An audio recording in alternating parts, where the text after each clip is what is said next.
పరిశుద్ధ గ్రంథం ఛానల్ వీక్షిస్తున్న ప్రతి ఒక్కరిని దేవుని పేరిట వందనాలు తెలియజేసుకుంటున్నాం.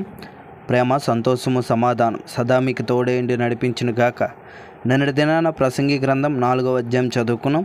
ఈరోజు ప్రసంగి గ్రంథం 5వ అధ్యాయం చదువుకున్నాం.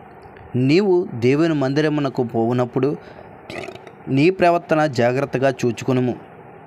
బుద్ధిహీనులు అర్పించినట్లుగా బలి అర్పించుట కంటే సమీపించి ఆలకించుట శ్రేష్టము. వారు తెలియకే దుర్మార్గపు పనులు చేయుదురు.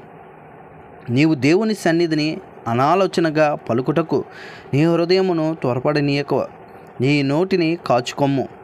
దేవుడు ఆకాశమందున్నాడు, నీవు భూమి మీద ఉన్నావు కావున నీ మాటలు కొద్దిగా ఉండవలెను. విస్తారమైన పనిపాట్ల వలన స్వప్నము పుట్టును. పెక్కు మాటలు పలుకువాడు బుద్ధిహీనుడగును. నీవు దేవునికి మొక్కుబడి చేసుకుని నీ ఎడల దానిని చెల్లించుటకు ఆలస్యం చేయకుము. బుద్ధిహీనుల యందు ఆయనకిష్టము లేదు. నీవు మొక్కుకొని దాన్ని చెల్లించుము.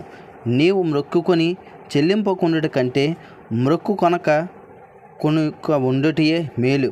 నీ దేహమును శిక్షకు లోపర్చునంత పని నీ నోటి వలన జరగనీయకము. అది పొరపాటు చేత జరిగినని దోత ఎదుట చెప్పకము. నీ మాట వలన దేవునికి కోపము పుట్టించి నీవేళ నీ కష్టమును వ్యర్థపరచుకునేదవు.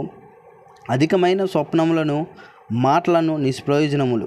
నీ మట్టుకు నీవు దేవుని యందు భయభక్తులు కలిగి ఉండుము.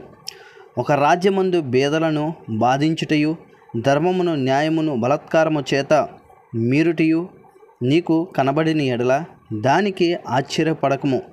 అధికారము నొందిన వారి మీద మరి ఎక్కువ అధికారము నొందినవారున్నారు, మరియు మరి ఎక్కువైన అధికారము నొందినవాడు వారికి పైగానున్నాడు. ఏ దేశముల రాజు భూమి విషయమై శ్రద్ధ పుచ్చుకొనునో ఆ దేశమునకు సర్వ విషయముల యందు మేలు కలుగును. ద్రవ్యము నపేక్షించువాడు ద్రవ్యం చేత తృప్తి నొందుడు. ధన సమృద్ధి నపేక్షించువాడు దాని చేత తృప్తి నొందడు. ఇది వ్యర్థమే. ఆస్తి ఎక్కువైన ఎడల దాన్ని భక్షించేవారును ఎక్కువగుదురు. కనులార చూచుటియే గాక ఆస్తిపరునికి తన ఆస్తి వలన ప్రయోజనమేమి? కష్టజీవులు కొద్దిగా తినినను ఎక్కువగా తినినను సుఖనిద్ర నుందుదురు. అయితే ఐశ్వర్యవంతులకు తమ ధన సమృద్ధి చేత నిద్ర పట్టదు. సూర్యుని క్రింద మనసునకు ఆయాసకరమైనది ఒకటి జరుగుట నేను చూచితిని. అదేదనగా ఆస్తి గలవాడు తన ఆస్తిని దాచిపెట్టుకొని తనకు నాశనము తెప్పించుకొనును. అయితే ఆ ఆస్తి దురదృష్టము వలన నశించిపోవును.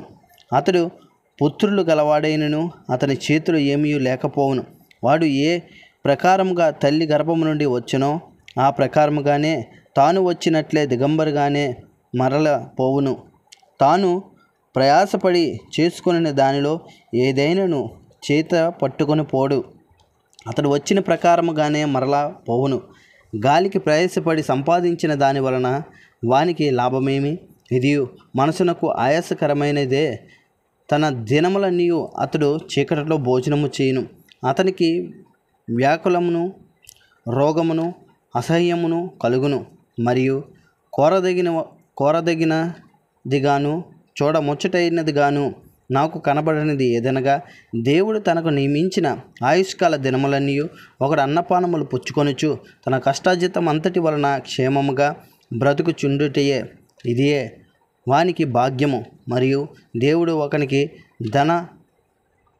ధన్య సమృద్ధి ఇచ్చి దాని యందు తన భాగము అనుభవించుటకును అన్నపానములు పుచ్చుకొనుటకును తన కష్టార్జితమందు సంతోషించుటకును వీలు కలగజేసిన ఎడల అతనికి ఆ స్థితి దేవుని ఆశీర్వాదం వలన కలిగినదను కొనవలెను. అట్టివానికి దేవుడు హృదయ ఆనందము దయచేసి ఉన్నాడు గనుక అతడు తన ఆయుష్కాల దినములను జ్ఞాపకం చేసుకొనడు. ఇంతటితో ప్రసంగి గ్రంథం 5వ అధ్యాయం పూర్తయింది. రేపటి దినాన ప్రసంగి గ్రంథం 6వ అధ్యాయం చదువుకుందాం. ప్రేమ, సంతోషము, సమాధానం సదా మీకు తోడేండు నడిపించునుగాక. ఆమేన్.